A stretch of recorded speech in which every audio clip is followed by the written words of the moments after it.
Ladies and gentlemen, welcome to another fabulous edition of Coffee Conversations with Cinti. And guess what? N Dolly is back in the studio. Yay! And thank you so much for gracing us this day. Thank you again for bringing me back. Before we start, let me have a quick chat with the folks at home in their cars or wherever they're getting us from. Influential, the new boutique agency that deals with influencer marketing strategy, is our new sponsor. Yay. We are so excited to be one of your sponsors. So this program is called Coffee Conversations. They are making sure that the conversation is flowing and the cup of joy is flowing as well. Thank you so much, Anne, for your contribution. It's an absolute pleasure. So how we came to this point is that they noticed that, like anything new that's being introduced in the market, a lot of people might know about it but might be using it wrong.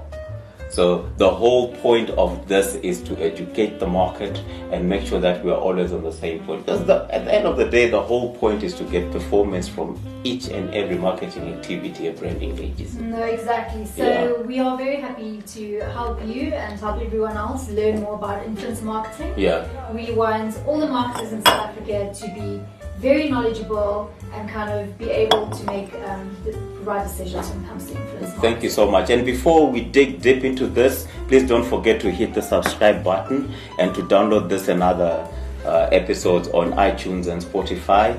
Also, don't forget to be one of the first to like our new Facebook page, share with your friends, and let's keep this going. And thank you so much again. But let's take this back a little bit. Why is strategy important? Strategy is the first step in everything. I think every marketer out there knows before you do anything, you need to know why you're doing it. Yeah. So if you just throwing out buzzwords, marketing, influence marketing, TV, radio, those are just words. Yeah. You need actually something behind it to actually implement it. Yeah. And then that implementation needs to lead to certain outcomes that you set from the start. Yeah. Otherwise, how do you measure things? All right. So that's where strategy comes in. You need to know what your objectives are, what you're doing, who you're speaking to. I think those are the two most important things, the target markets and objectives. And then from there, you can actually build a sort of a roadmap to just see what you need to do to get there. Okay. And that's all that strategy is. Yeah. It's a map. Thank you. Yeah, because you can't just wake up in the morning and just drive out without knowing where you're going. Exactly. Yeah. You might end up in a fantastic destination, but I don't think it works with marketing. Exactly. And what's the prevailing condition and in the South African space in terms of influencer marketing? Where are we now?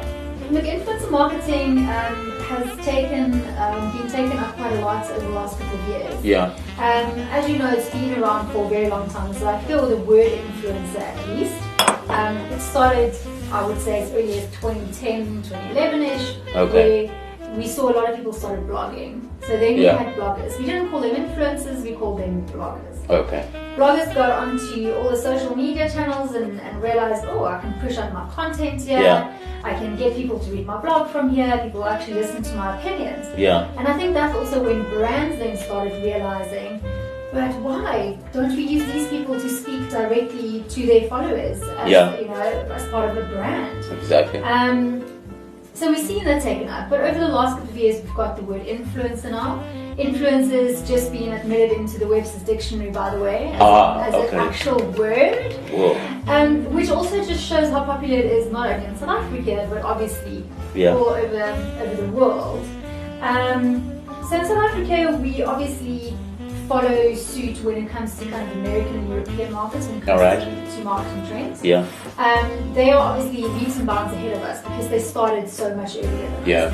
Which in a way is great because that means we can kind of look at what they've done, where they're going, and kind of learn from the mistakes as well. Yeah, that makes a lot of sense. Yeah, so at the moment, most brands have embraced it, but they don't always know how to go about it, and it's not their fault. It's literally an education that we need to do. Yeah. Which is what the task that you're taking up is Influential. It literally is my main objective as Influential, is to educate and help brands, so that they know how to roll out proper influencer campaigns to actually reach what they set out. Exactly. Yeah. And why is it important to understand the local environment versus the the global environment? I know you spoke about it briefly. Yeah. So I think to go more in depth for that is, even though we've got American and European research and we see what they do and where they're going, South Africa is a completely different landscape. It's a completely different kettle of fish. We cannot compare ourselves to those markets. We have our own needs, we have our own challenges, and we can't simply cookie cutter what they're doing elsewhere here, because it just might not work. So it's very important for us to understand what works for South African consumers and the influencers as well as brands. And then besides product images on timelines with celebrities, what else can be done with influencer strategy? Because I think that's the first thing that comes to mind. It's like, oh, those fancy people with their pictures thing. So I'm actually very happy you asked this question, because it is the first thing that people think of. When they think influencer or they hear the word, they automatically think of celebrities, or secondly, those people who are famous on Instagram or Twitter. And it's not that at all. So influencer marketing is obviously a big range of things. It's called influencer marketing because it's a channel to reach an audience, just as you do with other marketing activities. One is actually an influencer. It just depends at what level. You and I has been influencers in our families, in our friend groups. I mean, if you love a product, you tell your friends about it. If you hate a product, you do the same thing. So influence can kind of go both ways. But when it comes to doing actual influence marketing, there's so many things you can do. You can definitely go the celebrity and kind of very famous people route, or you can use the everyday person. You can use the people with smaller social media followings. People don't even need to have social media followings to be an influencer. If you think again of you and your family, or you as a colleague, and also doing employee advocacy. I think that is the latest thing in influence marketing in South Africa that we've seen works really well. Is where companies actually use their own employees to be ambassadors online as well as offline to their companies. And what are the different categories of influencer? So the most simple categories we have is nano, micro, macro, and then mega influencers. Nano influencers are your everyday people. So I always use the example like it's my mother, because everyone can relate to that.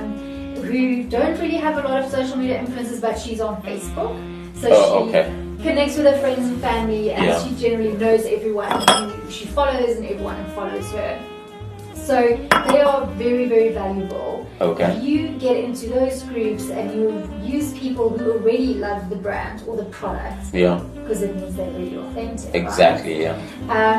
If you get them on campaigns and they're pushing out messaging and they're speaking to their friends online and offline about this great experience they're having, they can actually change purchasing behavior within their groups, which means they sell. They're extremely credible because they in these social circles and people know them. They already know they use the brand. Now they're just kind of being elevated in that. And through that, you can also create really great brand love. Through the nano influencers. The next one, we have our micro influencers, which is also broken up into mid-tier as well. So our micro guys are experts in certain topics. They are on social media, they've got quite a nice big following, and people follow them because they love their content, it's relatable, and it's generally a topic that they're interested in. So these people don't just post about everything. It's like foodies or fitness bloggers. That's why you're there. You want to see that fitness tip, you want to see that great food. So I follow them. And what are the strengths of micro-influencers? For micro-influencers, like the nano, they're still small enough to be really credible. So people trust their opinion, which means they influence your purchasing decisions as well, but not on the scale of the nano guy. But they have big enough audience to create quite a big awareness of your brand as well. And if you really love it, your followers will generally also like the product. So they've got that credibility, and again they create that brand love because they can see the synergy. So mid-tier is also a form of kind of micro, but they're just much bigger. Okay. So I always distinguish the micro influencer guys are quite famous within their niches on social media. Okay. But if you look at the mid-tier guys, if you're not in the niche, you kind of already heard their name somewhere. So they're a bit more famous. You're like, oh, I've heard that name before. Yeah. Oh, kind of follow them on Instagram. Exactly, yeah. Even if you're not really into it. Yeah. But the mid-tier guys, very similar to micro, they just they're seen as a bit bigger by the normal general public. Okay. So they lose a bit of that engagement because the people already know they're quite big. They're getting paid for a lot of campaigns. So but still, does their word have a sway in terms of purchasing? The actions? Yeah. I would say it's smaller than the micro and the nano, but it's still there. It's still there, yeah. But with them, your thing is like you get quite a much bigger awareness and reach. Okay. Brand. All right. So if that's your objective. So there goes the thing we were talking about, having a strategy, isn't it? Having a strategy. What do you want it to do? Why do you want? Yeah. And then obviously your macro guys are like your really big kind of influencers that's really famous on social media. Okay. Or your celebrities as well. All right. And you'll see that some of the up and coming celebs are even in the mid tier. Yeah. But they generally move into macro. Okay. So people know who they are. Yeah. Even if you're not a big fan, you've heard the name. Yeah. They very good for awareness, not so good for purchasing decisions. Okay. Because people aren't silly. They know that big people, big celebrities get paid to push product, right? Of course they do, yeah. Of course they do. Yeah. So every 2 weeks or so you see a different kind of brand, I'm associated, I'm partnering. Yeah. So people don't mind. They're like, okay, that's great. Now it's top of mind. So maybe, I'll go buy it if I need it. All right. But they kind of just see it as advertising. Yeah. And then your megas, the last group is like the really elite celebs. So these guys are like your Bonangs, they are your real black coffees, those guys. Yeah. So that's mega, but they are million views per post, millions that and type. millions. Yeah. So they're fantastic also just for awareness, but they're not really going to sway your audience. All right. And then what are the weaknesses of some of these categories or all of those categories? Look, I think it all depends on what you use them for. All right. So they all have their strengths and weaknesses, but if you have a campaign that you want to sell a lot of product and you're using a Bonang or mega influencer, you're not going to get the outcome. Yeah. But if you use nanos, you get an amazing outcome. Yeah. Similarly, if you want huge awareness for your product, but you use nano influencers, you're not going to get it. So it all depends. If you use them wrongly, they're going to be all weaknesses. All right. And in your experiences thus far, do you find that brands are just coming in and say, we want Bonang, but really their objectives are not defined? Shame. Sorry, Bonang. I don't mean it. In a bad way, yeah? In a bad way. Just your name springs to mind. Yeah. And we see it quite often, but I'm hoping through educating we'll see it a lot less. Yeah. And I'm already seeing a bit of a shift as people want to understand the category a lot better because it's a new marketing channel. But we definitely still sit in meetings where you go through something like, we need to use a big celebrity because we'll get everyone will know. Everyone will know us, And you're like, but what do you want to achieve? It's a conversion lead. Is there conversion if that's what you want? What you want, if you want a big reach, then happy days. If you have the budget and then that you can definitely do that. All right. And because we are talking about influencer marketing from a local perspective within a global stage, I'd like to find out how different is local versus international scenario in terms of all those categories that you took us through. Yeah, so on the international stage, they still have the same categories. It's just the definitions vary quite a lot. So we were speaking before we started recording. In the States, if you're saying a nano influencer, that can mean that you have up to 10,000 followers. And I mean, in South Africa, you way into the micro, almost going into mid-tier stage for that, So I think because we are quite behind in international trends, but catching up. And social media only really started being a huge thing years after it was in the States and in Europe. it's just a lot smaller. So if you just think of categories in the States, just shrink them a little bit. Yeah. I mean, they're South African. Okay. But we'll catch up. Yeah, hopefully. We will. And why should local brands understand those little nuances in terms of the different categories? Is it important? It's very important. Yeah. Again, if you know what you want to achieve, yeah. you need to go to the right people to do it. So if I want to reach most of South Africa as a brand, I'm not going to, in traditional advertising terms, go to television, because we know that kind of radio is where you'll reach most people. Yeah. And I think similarly with influencers, they're so broken up into different categories that you need to instinctively know, this is my objective, and mid-tier would be great for that. This is it, we need to that. So it's basically just understanding to use them effectively so that you don't waste budget. All right. Yeah. What makes influencer marketing different to other media audience channels like your TV, radio, print, and whatever else is available out there? Yeah. So I think for me the main differences are that if you use influence marketing, you obviously have a contract with a person who has a direct audience already. Yeah. Okay. People buy from people. People don't buy from brands. So when you do advertising on TV or radio, that messaging generally comes from the brand. Okay. And as we see it in recent years, people don't really trust advertising anymore. Okay. And I think that's also heavily correlated with the rise of social media, where people have direct access to their heroes and peers and things like that. So we trust people a lot more. So if you get a real person, aka an influencer, who already has an opted-in audience. Just remember, when you sit and watch TV and an ad comes up, you're not opted in. You're opted into the program you're watching. You get up, you go make yourself a snack, or you forward through it, or you watch it on catch-up so you don't even see it. When it comes to influencers, every single person who follows that person wants to be there. They like their content. It's relatable to them. They trust this person.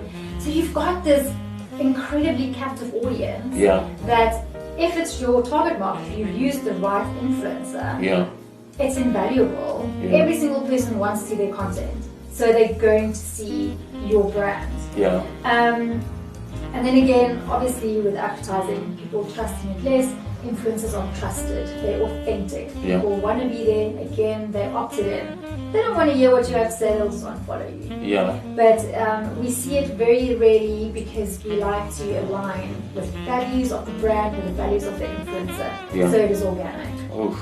And thank you so much for joining us. It's a huge pleasure. And obviously this is not the last time we see you. No. So ladies and gentlemen, this is what's going to happen every last Wednesday of the month.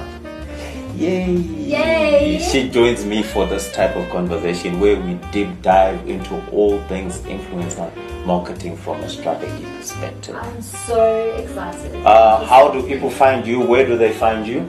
So you can find me on Twitter, Instagram. Not so much Facebook because it's just for friends and family. Okay. But Twitter and Instagram, you can find me at amdoli. ANNEDOLI. And the influential ones? Influential is Influential ZA. Also, we're on LinkedIn and we're on Twitter. All right. Thank you so much for joining us, and let's enjoy another cup of coffee and continue this conversation. Everybody else at home, thank you so much for joining us. Please don't forget to hit the subscribe buttons, to tell your friends all about this, and to download this and other episodes. We love you, but we have to leave you. Until next time, goodbye. Goodbye.